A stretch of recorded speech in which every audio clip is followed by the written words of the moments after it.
জাপানের গুনমা প্রিফেকচারের তাতেবায়াশি শহরে অবস্থিত একটি মন্দির মোরিনজি টেম্পল। এটি একটি ছোট জেন বৌদ্ধ মন্দির, অর্থাৎ শান্তি, ধ্যান ও প্রকৃতির ভারসাম্যকে গুরুত্ব দেওয়া বৌদ্ধ ধর্মের একটি ধারা অনুসরণ করে। এর কিছু ইতিহাস আছে, যেমন এই মোরিনজি মন্দিরটা 1500 শতাব্দীতে অর্থাৎ 1426 সালের দিকে প্রতিষ্ঠিত করেন জেন ভিক্ষুক দাইরিন সোৎসু। তখন এটি ছিল একটি ছোট বনের মধ্যে নির্মিত নিরিবিলি ধ্যান কেন্দ্র। পরে এটি বিখ্যাত হয়ে ওঠে একটি বিশেষ কিংবদন্তির কারণে, যে কিংবদন্তি আজও জাপানের মানুষদের মুখে মুখে প্রচলিত। এই মন্দিরটি জনপ্রিয়তা হওয়ার মূল কারণ হলো এক আশ্চর্য গল্প, যার নাম বুনমুকু চাগামা, অর্থাৎ সৌভাগ্যের চাকের। গল্পটি আমি আপনাদের সংক্ষেপে জানাচ্ছি। একজন দরিদ্র সন্ন্যাসী বা ভিক্ষু একদিন জঙ্গলে একটি পুরনো চা কেটলি পান। পরে তিনি সেটি মন্দিরে নিয়ে আসেন এবং সেটিকে ব্যবহার করেন জল গরম করার কাজে। কিন্তু হঠাৎ দেখা যায় কেটলিটার নিচে একটি লেজ বেরিয়ে আছে, আর কিছুক্ষণের মধ্যে কেটলিটি একটি তানুকি রূপ নেয়, অর্থাৎ একটি রাকুন ডগের রূপ নেয়। তানুকিটি একটি জাদুকর প্রাণী, যে মানুষের রূপ নিতে বা কোনো জিনিসে পরিণত হতে পারে। সে আসলে মন্দিরকে সাহায্য করার জন্য নিজের জাদু ব্যবহার করেছিল। পরবর্তীতে তানুকিটি মন্দিরের জন্য সৌভাগ্য বয়ে আনে এবং পরে মোরিনজিনির প্রতীক হয়ে ওঠে। এই গল্প আজ জাপানের অনেক শিশুর প্রায় প্রিয় লোককাহিনী হিসাবে শেখানো হয়। এই মন্দিরের পুরো এলাকা জুড়ে আপনি পাবেন এক শান্ত পরিবেশ,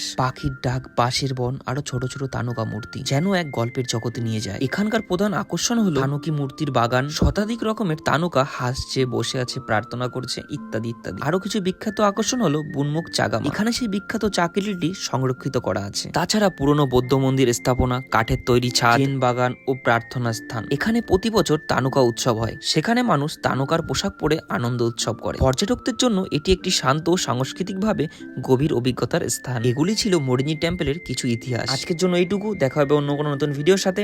টাটা।